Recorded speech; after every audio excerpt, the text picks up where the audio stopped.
Alhamdulillahi rabbil alamin musidɓe julɓe hande kadi Allah newnani en ngel fottuɗo waɗodiren fiɗewal Allah. Bismillahi allazi wajjaba alayna albirra linakuna min sukkani jannati. Eɗen fuɗɗorde wajodirgol ngol inde Allah o wajjimpinɗo fawɗo en huwugol ko moƴƴi heɓa jikku moƴƴo fiyen jeyi e natoyoɓe aljanna ɓe. Au nom d'Allah qui nous impose la bonté afin qu'on soit des locataires du paradis. Let's fight for it. Joni non wartano en heɓugol jikku moƴƴo fiyen jeeye e yimɓe aljanna ɓe ko ɗon ɗum woni joye mo ñumadi kongo woni on ɗon nden nam mifi fañira kongo woni moƴƴo ƴetten on jikku ɗon jikkinoren mo naaten aljanna ko hongo woni ɗon. Albaru ko wiyete moƴƴo man amana billahi wa malaikatihi wa kutubihi wa rusulihi wal bil qadari khairuhu wa sharruhu. Ko wiyete moƴƴo ko hooliɗo Allah no woodi o hooli Muhammad sallallahu alaihi wasallam e nelaɓe luttuɓe ɓen ko nelaɓe ɓe inventa ɓe sinca ɓe innova ɓe heɓɓitaki ɓe wiiti ko ɓe annabaɓe on tigi hoolo malaikaɓe ɓen ko goonga defte ɗen ko goonga o hoolo kodduru en ko o goonga o moƴƴi o boni ko ka Allah o iwri hina ɓe goto ma blogu ma goɗɗum on ɗon mo sabimbina hina sina yummama hina on mo gorejo ma mo yiɗanama waɗi changeata koddure ma o waɗi o sihiɗa hooli e ko Allah hoddirta ko ya andu kala ko waɗuma kon ko ka Allah iwri. Je dis que pour que tu sois des vertueux, il faut que tu sois persuadé que le destin, qu'il soit festif à arroser ou stress à déplorer, il est divin. Quand on t'a envoyé on a tassé à nata ka parti Allah. Oui, bon, l'islam, shahadatu Allah ilaha illallah, tant, il on pilier de Dieu. Hara ya nati ka parti kono, sa ya ta réunion parti on. Awadirai piji ɗin jamfa haray de hinaka a sikkitiki a wimi ɗo goɗɗini a kono noon o ɓeede a de ñitta sadaka hoy ko sada donc kono koye mi wallito al ma kono ɓay Allah moƴƴa tu vois ka waɗɗa kono on al istidrak harf istidrak in hara kala ko woni ɓaawo ton kon a felni ɗum ɗo ko ya drogue en toute entièreté gon woni droga gongol ko ya fellitu hay fustu aratama moƴƴere bonde sina haray Allah hoddi ko ɗon de wonɗa moƴƴo andita a waloto fure ɗum ɗon goye en andi ɗum ɗo ɗum ɗon en fo en andi ɗum ɗo kono ha ɗaali ɗon a folo leydi it's just the beginning andi ko fuɗɗode probléme ji ɗinno woko probléme ji temedere bano adama mari arano on ko mayde nde capanɗe jeenayi on ko ka gabburu réglete way e yo jaka saku maaro satti parcelle no satti fi ay ɓe no goɗɗo gaddan jakal ɗo ta e probléme ji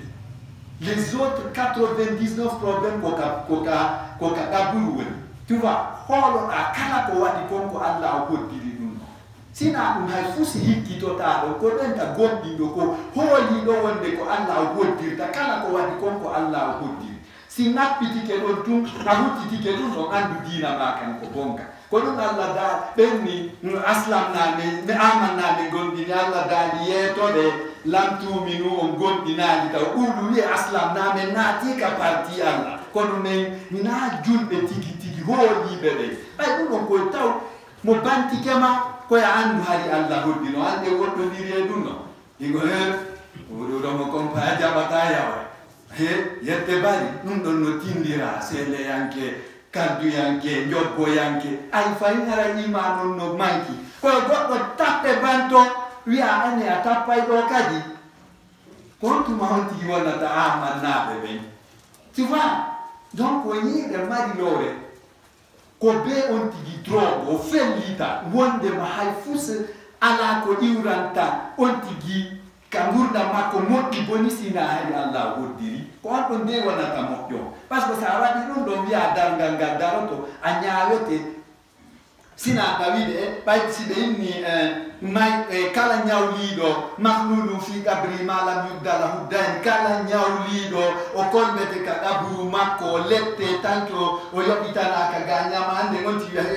ande geru kono gasum geru ya Abdul Kalam nyokki ngongol andi aya jawali gondinde ya ansi rompi ga andi ka qabru si feji don Allah ni ko harai ajeya be wietebe aiza kunna turaba aiza ma inna lamabusuna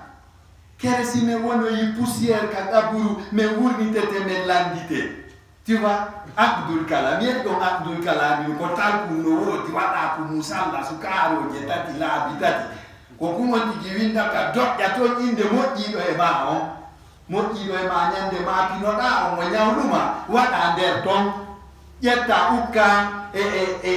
hundu ko don tonori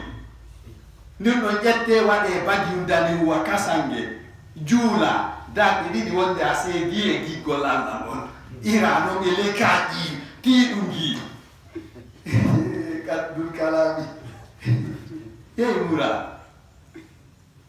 anyo ini kadi Allah don kadi Allah wo noita fi awaje kaji jari dari ay aje kay gondi mbede. Tu vois, il est mari mourad, mon frère. De no wiye udkhulil jannata la khawfun alayka wala anta tahzan de yete dum wallahi haray teme de tesike ga moƴƴano reni fleur on haray o irike o itti ko doa ka feddu de confort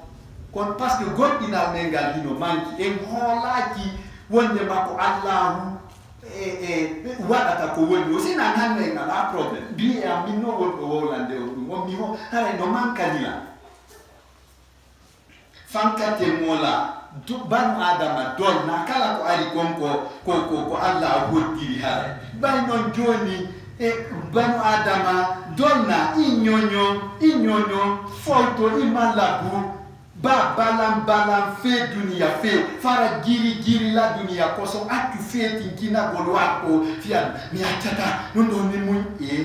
hani andu Allah hodiri siko moƴƴere andu hani Allah hodiri siko bone andu Allah hodiri sina aɗiɗo to horoɗa ha wawa leɓol tawi a jaɓali ko duru e Allah par ce que ko on lelatoto innama amru Allah kan fima kon iza arada so fala mashaya mun fa innama yaqul lahu ko dalanta hunde de arju kam jejima ni ma yandima ni ma diala ko kun wonu ma asha ko mi fala ko fa à l'instant te yakunu ne ona ma yasha ko fala ko masaru wasa andona wi awakilaki muno ando welali ma ko ari ma ko ma yi moƴƴere juuɗe goɗɗo go a weltaki andi a tampi a yiwi ka julɓe hay so yiɗa naati ka l'islam kono iman on ala mo ala iman ça c'est le visa du paradis mon frère tashiratul jannat mo ala visa naata aljanna mo ala hoolare e hoore pellet wonde ma kala ko hoddiri waɗi kon ko Allah hoddiri o naatata aljanna. Le vertueux, c'est celui qui a la foi en Allah, le craint et est courtois. Brothers and sisters, totalize all these attitudes. On kowani on moƴƴo rasi lil ba'isi ko yurmeteɗo sonjiɗo muhassinul muamalati huwodirowo yimɓe ɓen no moƴƴiri hara toujours an sikka ko a perduɗo ko a jofojo ka business mun haritum ade nunɗuɗo hara andi Allah tu es au seuil des girons de Satan. Il a dit qu'il y a un banne Allah. Kono kadi hida ka caméra surveillance Allah andu mus ka drone di Allah andu musutima. Sabu anda tun Allah no wodi o nyaawa fuso shahidun ala kulli shay motawa ko woni wonde wadata. Il est omniprésent. Kadirun ala kulli shay mo wa'i ko woni wo omnipotent. Alimun bi kulli shay ni mo andi ko woni wo omniscient. Haray dina ma kan ina dina mon frère anuɗɗi a huli Allah a moƴƴi a yaafike wasi ɓe andi yoɓowo no woodi yoɓowo ma ɗum ko Allah. C'est celui qui est sensible à la peine de l'accabler, c'est celui qui est altruiste, c'est celui qui est intègre. Tawa a duppata a monota ko fus geɗalɓe ɓen foto adnan ko geɗalɓe ma'a foko nene goto be ma innamal mu'minuna ikhwatu ko julbe be woni musibbe Ce sont les croyants qui sont des frères. Donc, accorde une fraternité à cette couche-là. Acha hundi wana altu sara ko ayadu do balawe nuno nyinata ogol hino fotani me tawa ko woni wo hejayema moto nyima hajat atefata atako tako andara tano yimbe be wa ino wiya ko no wa iranta parce que yeta Muhammad sallallahu alaihi wasallam ko invita ka Allah ko Allah invitimo o tinu no goddo no lette uri musu de lette de fot o landi on ɗo bon wañi haɗile ko enen wondi partout ka jokkere en andi aduna mi ari ga tawi ko an ɓuri lettede fof ko honno ɗum ɗo ni a juulayno Allah daali laysal birru an tuwallu wujahakum qibala al-mashriq wo fiɗo julde tun sendatayi tu vois koye on tigi woni muhsino moƴƴinɗo kuuɗe anniye oɗon on inni awa min komi yi mi retrouve ɗo ko mi woniri ɗo c'est parce que hay mi tewtoto kawtal duwan on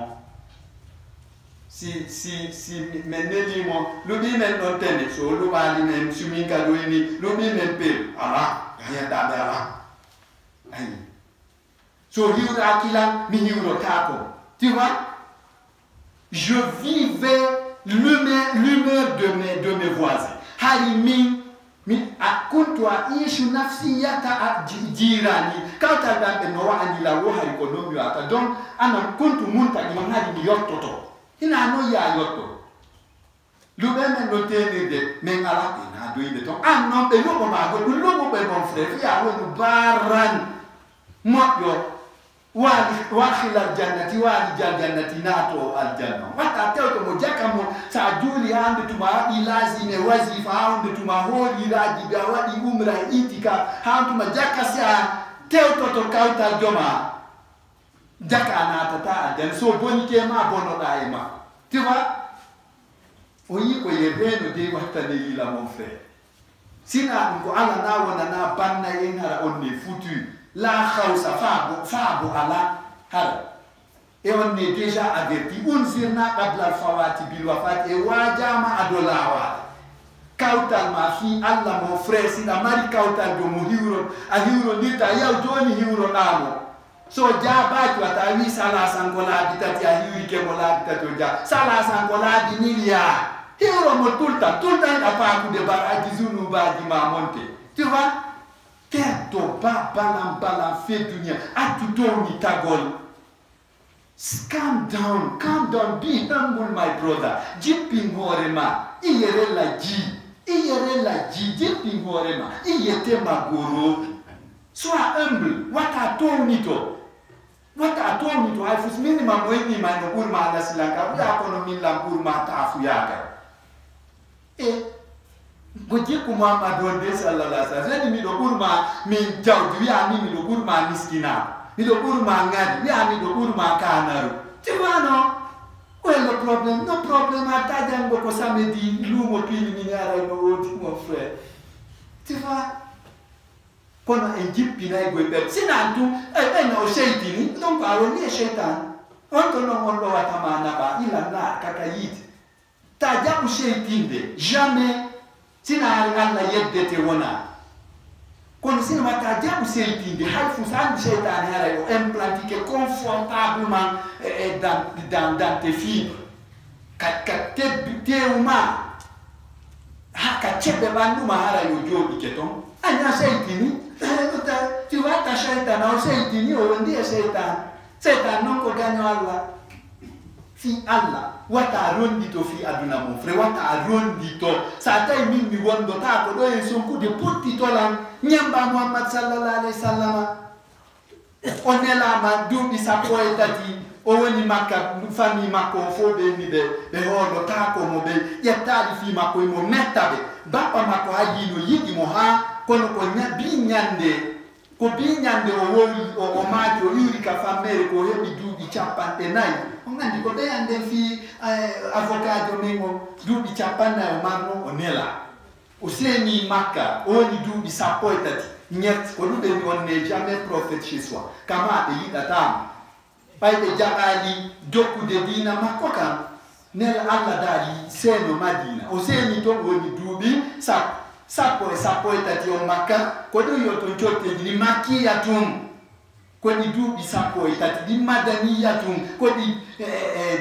duubi sappo Madina ni ata on seno to ka juli do stada mi dronka humpitude ko won historien islam wala kala andi piji di no woni dino tu vois so lowa ni saku di monni tunga do lowo be arde lowa be lowa ko be loyo to jabu jeyede kamati be jamais mini makia tungoira pasa wila be wiya tum daka wiya tum konkola wiya tum ko tawdi mo Makka is du disappointed madaniet ko tawdi mo Madina du disappointed woni no gaita ko do ni prophecy makko bin satu nella makunga ko komisiona ko di du disappointed taw ti chapanna di oneli ra do chapande je goita yo no ngade kan nyebi do du wulu de la mi den huli de ba den he ban du bi boya soro an kadi nyanda si meden tay ba yo ici sit down there brother tare wala yo do nga uri nela do du bi ma foti du bi do na do ta ke ko na wi an aya kakara moko bay yewti wobbe amen fene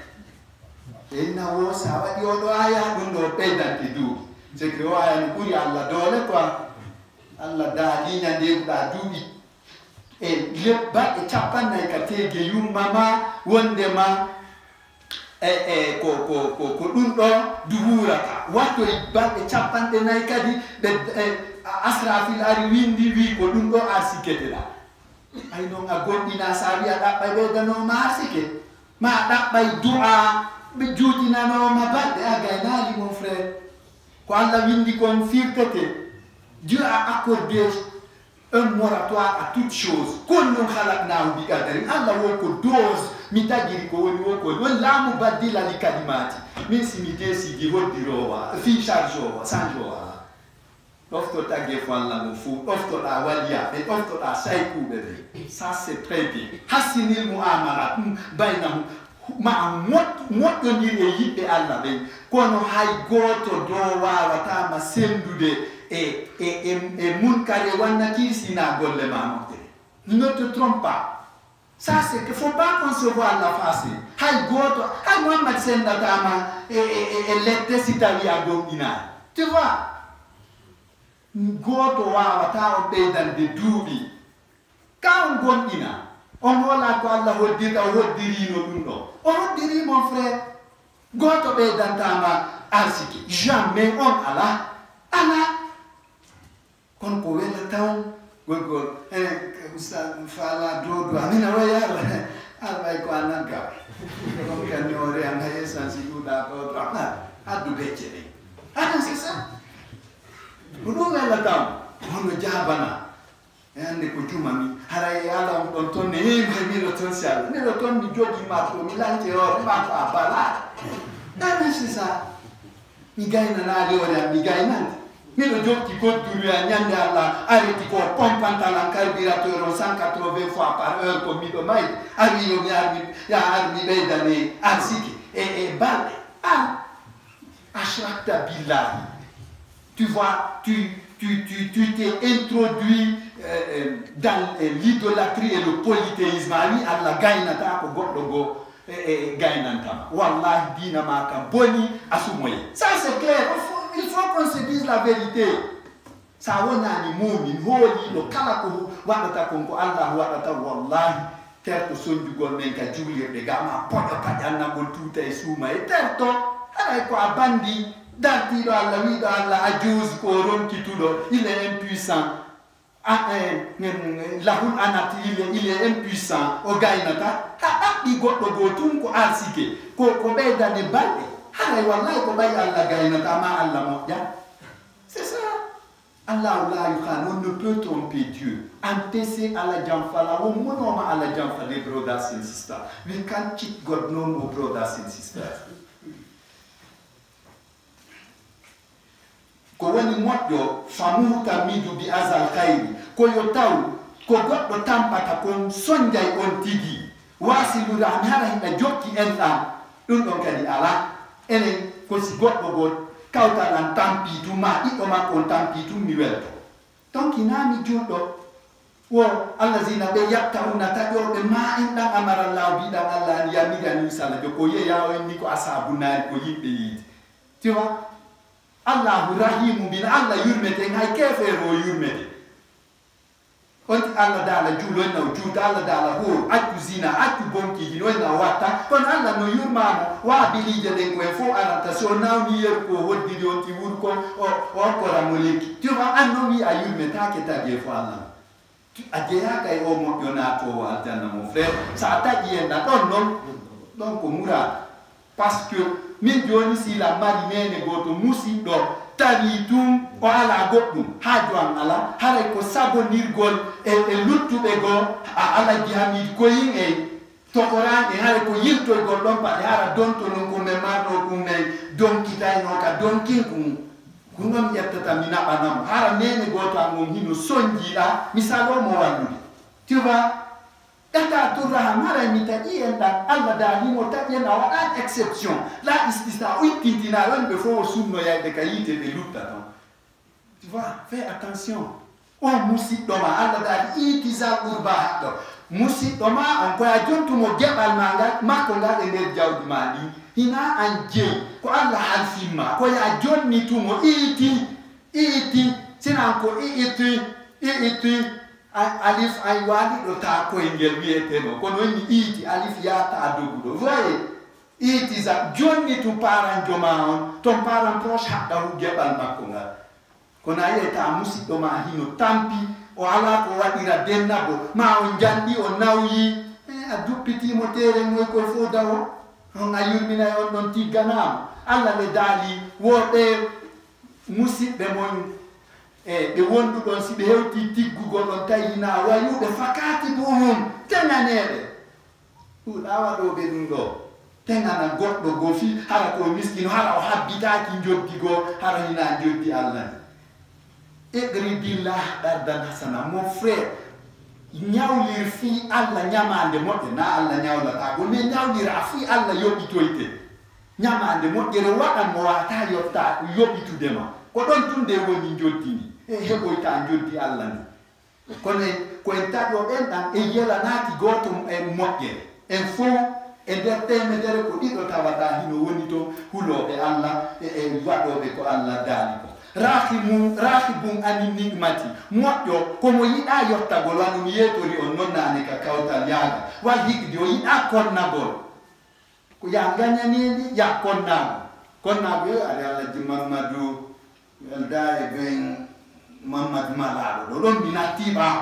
tu vois gañanedi ko min e mamadou malaɗo konnago ngun ko nattugol ɓawa chez nos ancêtres faynara yon tigidi c'est que a tertoto goye nde ɓerdema a liɓitay fi ɗum te c'est que il faut agir ou réagir aveuglement koye taw ko wawa bunɗo no hu yarata no watta calcul fous inaka calculer kay calculer il mu fait fanira bama sa waɗi calculi tu ko mu a waɗata ko moƴ a waɗata de parce que kullu ma harastahu yanfauka illa bani adama isa harastahu ɗala'aka wa isa ahbabtahu adaka wa isa akastahu abkaka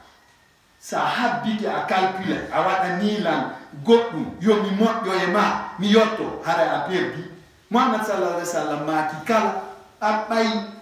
ɓe sinti fenade hoore yumma Aisha tawi komo Aboubacre baba makko itti bipel mum danki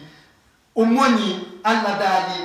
oyni mi wallitata goɗɗo muk mi tampuɗo ko haaju mum Allah daali wala yatali ulul qurba hani yulfi tantanta wata ono marɓe ulu tawlike wata jom moyen jiɓe ndes e mon salo wigol e wallay goɗɗo wato salo ɗum ɗo wandugol goɗɗo wala tajallullah wato waɗan Allah urdata limite fi aymanikum ka wondoje mo Allah tabaru yon joni o moƴƴata wala tattaɓu yon o hulata Allah jom a yimɓe ala hulde Allah envers mon wala tuslihu bayna yon o moƴƴinta hakkude yimɓe haɓɓe yo sofodire toon haray a gaynali mon frère a tertoto ɗum ɓerde ma nden a jippinay nde ley si welda e Allah a jippinay ɓerde ma nde ley wata considére fous kala o ɗon tuma noon Mouhammad maki kullu ma haras woni Aboubacre kullu ma kharasta kala ko tutuda ko yanfauka nafati illa bani adam sina bani adam. Tout ce que tu plantes te profitera, excepté l'être humain. Iza sa tuti banu adam awadi mo kala akaw ore wa iza ahbabta usayidi mo ada akaw anyete wa iza akasta usafabi ke mo tun abka akaw wullinde mi do tan ini ene o duda mo wallu den yaltitani kamo ene ka duda wallu den bo yaltitande mo kamo ko déception tout nyane ke c'est ça c'est ça. Mimi omingo dono darmi do sudu okila mimi ko haba ko min ay min Fatima to bengo and min karo je mfano no hana ko ikia mbila kwa bay mo mari mo ngara ko to bulikati de mari mara ko blanzo noir dari de gula de Dieu ban adama ko non sa werni goddo tun joni o ari eko ari yatima joyi mo yude fula ma ari jangugol kamon wata ko burata anyu de ma anya bidde ma de nyande o hebo ifere o ça c'est clair sa mi giti ke dun don awata ta ko mo di kon ko ya wonu buldo wadi la fi Allah nyawli la fi Allah nyama ndende Allah yobi to tama nyande nyeri Allah dala awadi no fi an inafi yo goddo yob hari ande o dullante awadi no fi an atedinila Nato aljanna. Tu vois, quand il dit nada in aljanna, mes frères et mes sœurs. Le vertueux, c'est celui-là qui, sur le service de la galère de son prochain, suivant les relations familiales, détestant la vengeance, la haine. Ikana koro ya ke terto na gole koro ya da tefa onu modi o modya o walila o wallata terto dum na do tama aljanna. Han ko dum na da tama inguddan ihun igol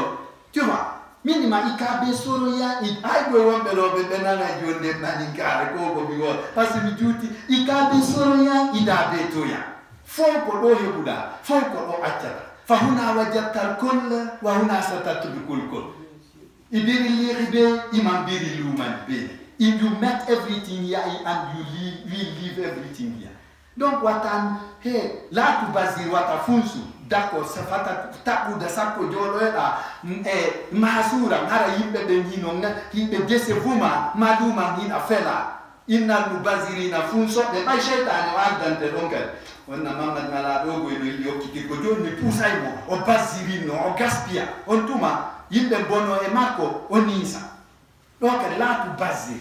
do la ta jali adaka makhlulatan ala wata wudu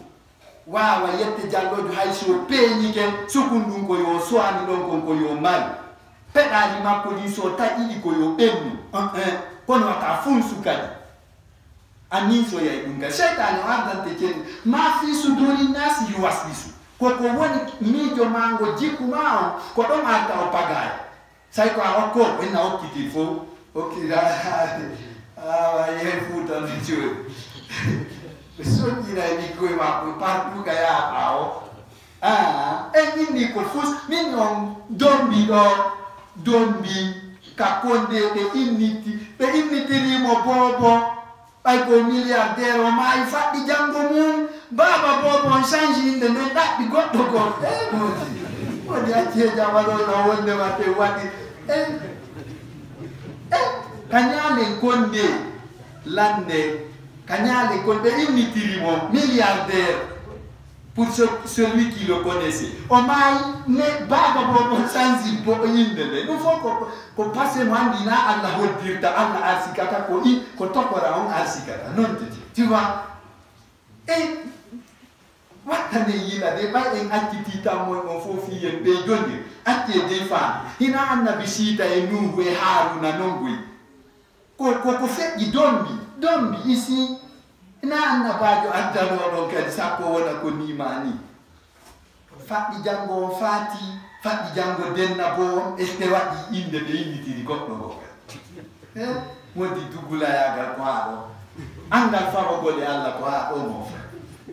c'est ça ako dum habbila sem wadiri tu fi goddo go yo yobi to en cina alla hara en perdi.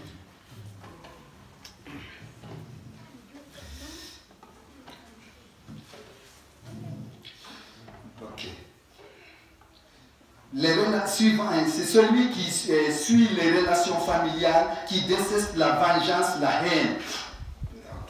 Seuls les faibles attaquent et se vengent. Watanam yotta golkola ifu bebentum yottoto yana e goddo. Ça attire Allah dossier ma ala problem. You have no problem. Bay hadi Allah hoddiri. Minni kullu hadisin hadis qabla hadisi. Kala ko wadi ko ngari wadino ado wadde. Fasaqul maqadir ila al maqawit ya. Ko Allah tun joni mo wadde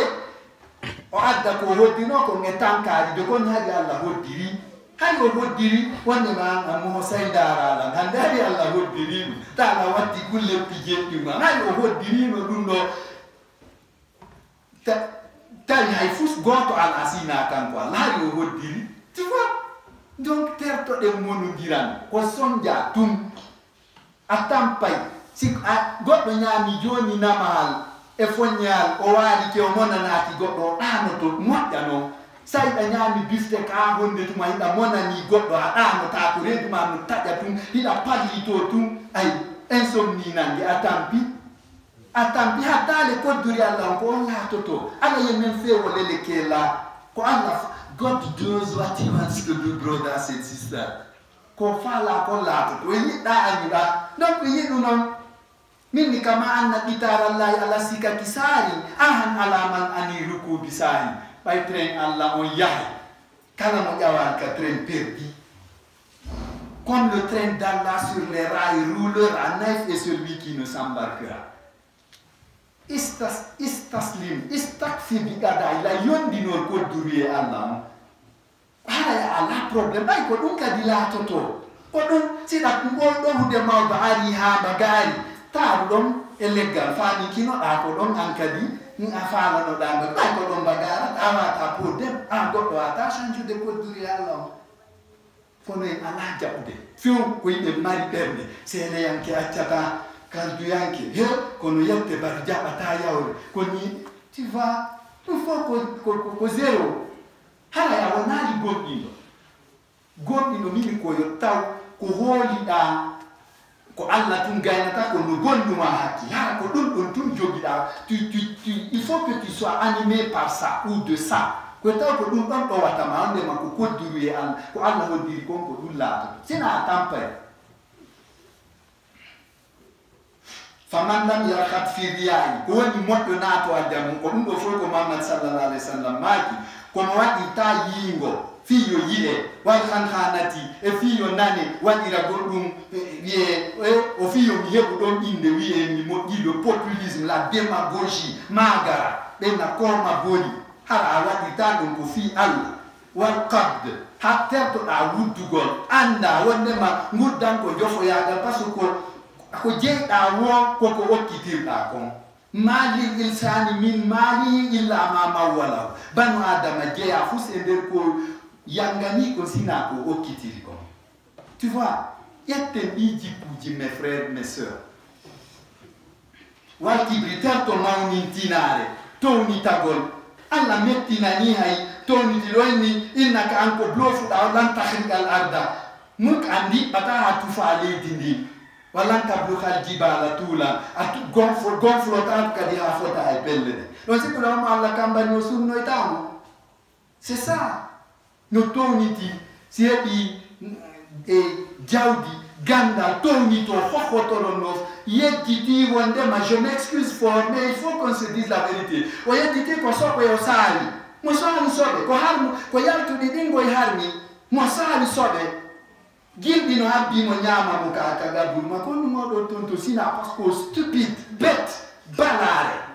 mo no tonto ande ko balare o ala hakki vraiment ko so be on tigi sari absolument oui ina min yoti ko Muhammad sallallahu alaihi wasallam wo yo ndaru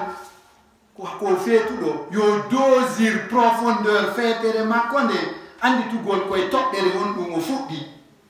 ko wondum o sal ko wondum habbi mo ka gaburuma ti va wondum o toni toto ma ton wala yadkhulul jannata man kana fi qalbi misqal habati khardal min kibr kala mo mawni tinari woni ka bebe no harasi den pesama fota e gabbum puki poa wona tanda andi don kadi ko murad asmin joni fori ha quoi réseaux sociaux il faut andi Ustaz Abdul Hamid c'est que fayda woni si on jabani la minna e annaba Abdul Hamid ina goddo yuro la jungo min ene odo andala ne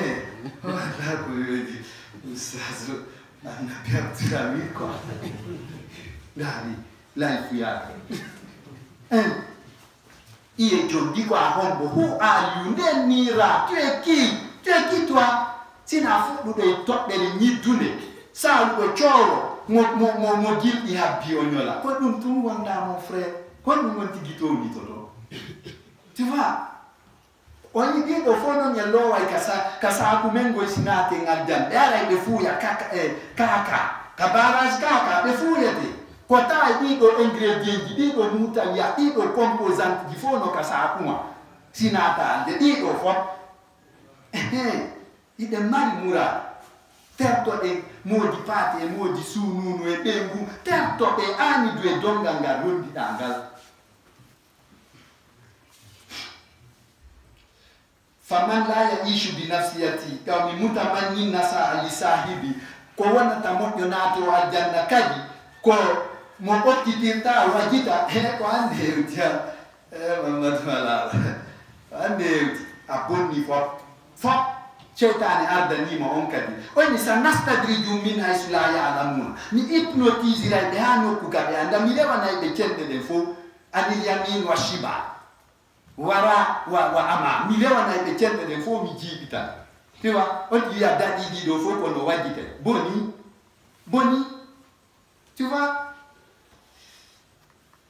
yela no yimbe be ngurna modda harina wi go he Laro Ustaz Abdul Hamid Ngalo do hisa kanan ayi kite opportunity yali toni di fodu man yala ben no ma ko mi wi don fioro ti va ko Allah di mon frère mola sayama yele ninte kopa ayi bella dala mo mai de banu adama ki apasino kadam buga mo be tini yala di ketum kausa idudo maide ko mai ko min jofo ko duniya bele on mi a bisi cloche on sona ma ko joni mi parli to si ko kura nanga tala si ko mi yamu avion si ko mi mali ka mi wala ta ko dele on tuna bide mes frères ko di preparo de minisa ari bus ko e Dakar cardie no rewa P4 de ya si kap baba si kap kara ge jawai e Pikin andi Dakar are don ane patalo atuer tu go don piki wiya akuto to jatta fe yo bebe de busanga arante joni ko non wa de mes frères hide way do wa chawa no nange yaltiri chawa so lay ko joni hoto de la kara il faut tout de suite e nabi diray goto go sina ara dar ngarda non goto na bata goto amma e tunta wa ya nango futti tawa dari ke yeso baro a futti non che adesso baro a preparo non che non futtirano a regassare ça c'est clair c'est celui qui déteste le matu vu la démagogie la pingritude l'orgueil la médisance et le vivant l'humeur des gens faman yasnadu bil ummiyati bila hisabin bi kulli juhudi ko woni moddo weddo do Allah mo Allah nata aljana bay o nada ta to ganyo makko o nada ta to le wi mo yami sali wo ko ta atambi to la yimbe be njofo ya ga wuli na fus calculata kan calculer imu fe fanira banda de sa calculi tu na awata ta ko mo mon frère ikana mo si ma fere wata anda goto ndar ko wela ta Allah ko ikana mo si ma fene. Don't look at no one in this life. Fanta ndal go ndal ko wela ta Allah ko wada dum sigino ma ya mi ma ya isalo ya mari Allah wata jam sitawi goddo habbiti ga hebirta mo baraji o ta ikem o wadi an jokku don ko sakito ta ko weddu gole ma ese yande ko baraji ma ko dum sotto itama e nyande darga ina do bernde ne mais nous on dit maintenant ba yo tiri choc mi tiri ha Gabon kasali terto so tiri an attitu sina awel data al haras dugula ko makongu na di mayite. C'est celui qui assiste sans calcul, déployant tout son dévolu pour le vertu. Rabbana atina fi dunya hasanatan fil akhirati hasanatan wa qina azaban.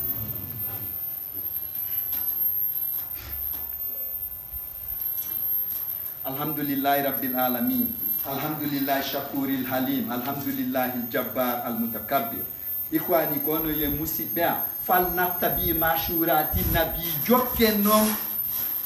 instruction ji wajuji Muhammad sallallahu alaihi wasallam di bay o dayna tay jokke wajuji makko di e wadiren no yamiriri en no pottito den ko hadi on ko ala kulli no woniri do won albaru ko wiete moƴƴo dakhilul jannati nato aljanna man fi sanadati la yumayizu bayna alwadud wal ladud komo sendindirtande hino wallude yimɓe ɓen hakkude giɗo mum e gaño mum ko hara o haajaka o andita toujours man yamal misgala zarratin hayran yarahu nane man yamal c'est que kullu man yamal onon taalibaɓe kaniɗo man woma wo hande kullu no ɓa man yamal kullu man yamal kala huuɗo misɗala zarratin ko fotata e atome abbere zarra noy sa ƴetti gabbu jaare a duufi kum kono wuuli no yeru ɗum hayran hara koko moƴƴi yarahu o hetto e ɗum o yi o yayi o suuɗetaki o détournetaki wa man yamal mo huuwi kadi misɗala zarrati yeru ko fotata e atome ko ɓuri fanɗude ko Allah tagi kon charran hara koko boni yara o yi o yayi ɗum o hetto yeyde sa jogitike ɗon ala tampude ala wiide kaari yiɗalan watami mi wallatamo mi añaymo mi ɗaɓɓanaymo ayde ɗum ɗum fof ko laaɓi fiyagal andu man yamal miskala zaratin hayran yara wa man ɓoy ko ɗum koye firgol o kamilu no moƴƴi de acce jange sen jangani marsata goɗɗo ko wolo bina hay so nontino ɗuɗirala o ustada miɗo atana kikande fof a jangay man yamal miskala zarratin hayran yarahu wa man yamal miskala zarratin sharran yara ta huwi ko boni ko ɓuri fanɗude kon Allah jonnitoyti koye andu anta fi shashati rasati tu es dans son drone dans la caméra de son surveillance andu ala o ta komo wa ma rabbuka bizallamin lil abid tagu ɗo noon toñata jiya ɓe koye andu kadi siko ko moƴƴi waɗɗa kadi ɗon kadi o toñata donc a haajatake kaari no yiɗilan kaari hino añilan ara al ɓuri ɗum mon frère. C'est celui qui dans son assistance ne distingue pas l'ami au détracteur à tes calculs qu'est là faman yatahayyau wa yataaffafu ko woni moƴƴo ko hara toujours yimo heɓili fi waɗugol ko moƴƴi ko yeru o ko waawi o yondino kadi afif ona yondiniɗo mo monota ko mo rereɗa o hanɗa hara il n'est pas capricieux il n'est pas délinquant beleɗe arata ta ko hakkude makko e Allah tun o ukko o yiyata ko boni ko yiyata ko moƴƴi kadi o inna ene ɗum ɗo waɗata ɓay jama on haray reena afif ko yondiniɗo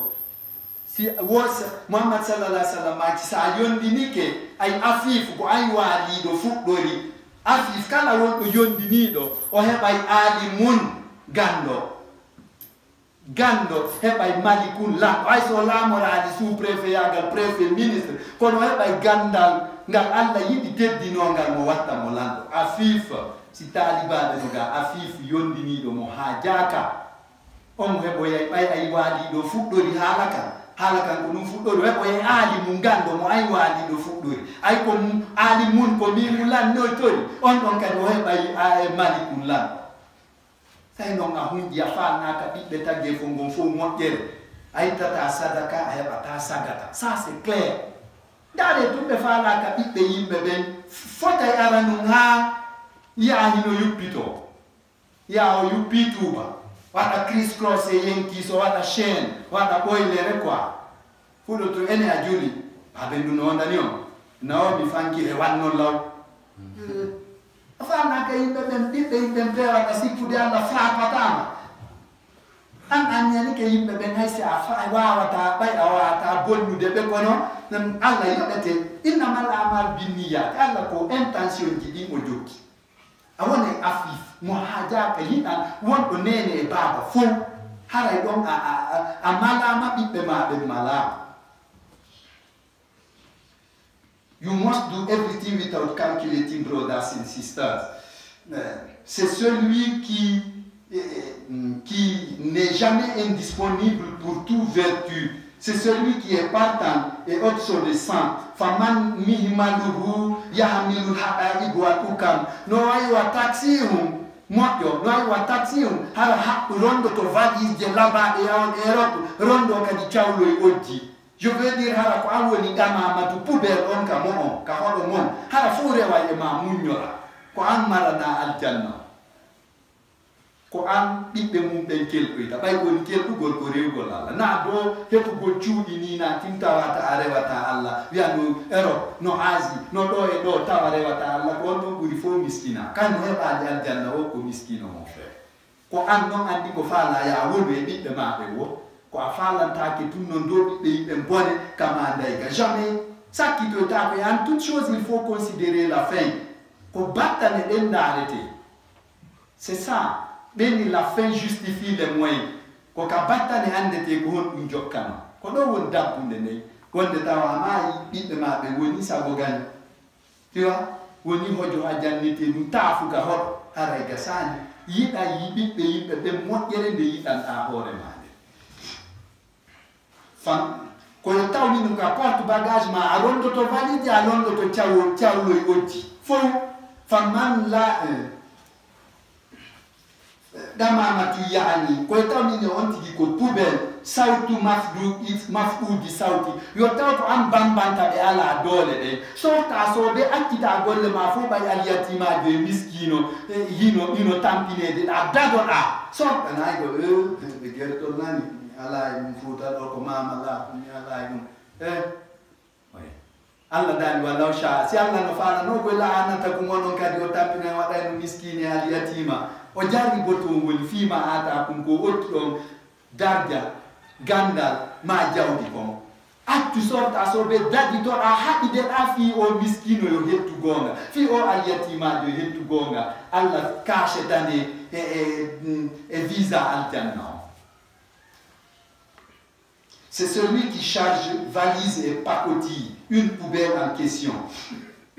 Anye kuma nyonye yewtindire disondire welde wallindire tertoɗen taƴodiro rasinu koye taw goɗɗo o reere ɗa si o wona moƴƴo mo reere ɗi tum o wonatamo ɗe ɗugol na waɗugol maaro e maafe bantara buyi na ɗum ko tata kala ko heɓi kon hiɗa faala kala ko yiiɗa hiɗa faala walidum ay walidatul kulli koye taw ko a yumma ma baba tagge fo ngum fo bela mo ba fartanillu ani miskinalu fa koyo taw miskino e alyatima fo ko a woni baba maɓɓe haray be a asiri natugol aljanna ngo musidɗo annahu laysa lahu min mali illa ma amawalahu o hoolo wondema o waɗa ni o alyatimajo o walli o miskinjo o financi jawdi e piiji fi on hettugonga mum o marɓe jawdi monanitemo fi ɗum yo andu ɗum lorratamo fus konko o financi ɗon ko ɗum tun o jeyi ko ɗum tun o jeyi ko heddi ko nafi kon c'est zéro mi sifanike ɗon ɗe nelaɗon sallah sallam ɓe heɓuno mbahe guyka ngesa maɓɓe ɗayɗe rema en yon noon an wiya an a memata remugo amema ta an kala remowo ko huɗa ay ko seyɗa mari boutique ɗiɗa mari camion je ɗa mari ɗum ɗo e ɗum ɗo yawitoɗa tagge fo Allah ngo Mamadou remayno sallallahu alayhi wa sallam à l'âge de 11 ans o seenoto no wiwa Makka o seeno Madina o seeno ka Yaman Cham o yara Koyet himo wakki cawɗum himo jokki à l'âge de 11 ans ɓayari yumma makko e ben makko ala woda sakkitiɗo maɓɓe on ko duuɓi 7 accimo ɗum ɗon koye anndi ko Allah hoddirde ndaari ko sowa du lebbi ɗiɗi ka tege yumma makko Abdoullahi Fati ba makko ayi joɗme jolla kayra yi ala le bolo moƴƴere banu adama ko Allah jogi lepp o anda o makay kanko o anda mo se baba duuɓi jeetati makko yumma makko kadi faati kono o wakkiloto no a 11 ans o taƴitay no ɗin peeyiji limitrophe se ɗon o fof o jokka ɓe fi marchandise an onon pay koye ɗo jooɗi ɗo wimi ɗo wiide meɗen sali on naɓude Europe on flengaymi flenge haɓe min o mi réglay ka maɓɓe on quoi a yaade no tampaɗo ko baba dutturi ɗi wakkilanoɗa hoore ma flenge men felle ay ko ɗum ɗo ma ɗon ardi man joni felle. C'est celui qui est persuadé qu'il n'a de ses biens que ceux qu'il donne. Wasiga anna dahara kaddaru ko wiyete malaɗo naatoyo aljanna moƴƴo ko hooliɗo aduna ko janfotoɗo muhaffalum aduna ko laifu majhulum a wata kadi andude fi aduna han duniya yeban duniya telon ha aduna o lanna a wata ande fi aduna de no yaha ha kullita o mo wikkiɗa ka hoɗo ma ɓay hande andiɗa telɗe aliyatima e miskinɗa soññiɓe anda no hay tournide adna on hata ko ɓiɓɓe on ɗon ɓen dankoto ɓiɓɓe ma ɓen ñande go andota ko de duniya mukkollum ma. No one knows tomorrow, brothers and sisters. Watta gila ko a ronki tampude ni sa wasa jonni dossier on Allah jaɓi kala ɗiyamirani ɗo wa kullu haza fa bitta basuri a heɓata bitta saburi a wawata heɓude ɗiɗo jikkuji si tawi noon a muñaki wawata. La vie, le vertueux, c'est celui qui est persuadé que cette vie est trompeuse, imbécile, méconnue, c'est-à-dire naïve. Il doit être naïf, donc avoir une énormissime persévérance. Fabihazi il mazaya, ko sa heɓi jiɗiɗo jikkuji moƴƴi ɓay ko jikkuji moƴƴi tunni yaktakunu naabihiyam wonata génial kesejo mo masalan ƴettirteɗo misal moƴƴal muflihan malaɗo. ala yanke wodi yo Allah waɗoni ɓe moƴƴuɓe o Allah manina laatota ko sen moƴƴade makala Allah sukkumo ko rawni suddamo ko rawni ɗi gurna maɗon fof ɗa sukki ko ɓawli ɗa suddi ko ɓawli Allah sukkoyde malaikatul rahman jaɓɓetama malaikatul pata. Ça c'est clair. Il ne faut pas qu'on se trompe. C'est avec ces qualités qu'il sera génial, exemplaire, heureux demain. Aljina kadi anye wakali wola o aljanna on hino wedi wakilano de gondo liite ngel hino muusi doge ngel on dogire kuude men. Paradise is sweet. Let's fight for it, brothers and sisters. Mandi to dentum haqqul khayri biyadi rabbi e khayrul abdi biyadi rabbi kodduye o moddi boni do ko Allah jogimo jolla khayraji ala le bolo Allah mi torkema mansan mangi kha mangi the king's king, le chef des chefs fali men ko fala ta ko fi wata fali amen mo fayu ni re fali ma bay fali te ko fali ta ke fali mo fali fe wasi fe wondirade fali ma mansan mi torkema yiɗi men ko yiɗɗa kon fiwata ko ɓe yiɗi ko ronku yidde ko yiɗɗa ko ɓay yiɗo ko yiɗata yiɗande nde yiɗande yiida si nde yiidade ko yiɗɗa ko allo yurmeteɗo nerɗo annabaɓe amen fiwata men faddu jokki men ko jokkuɗa kon fiyata ko min jokki ko jolkito e ko jokkuɗa ko ɓay jokko o jokkata jokkande nden jokkande jokko si jolkitike ko jokkuɗa ko yarama ranni ala bala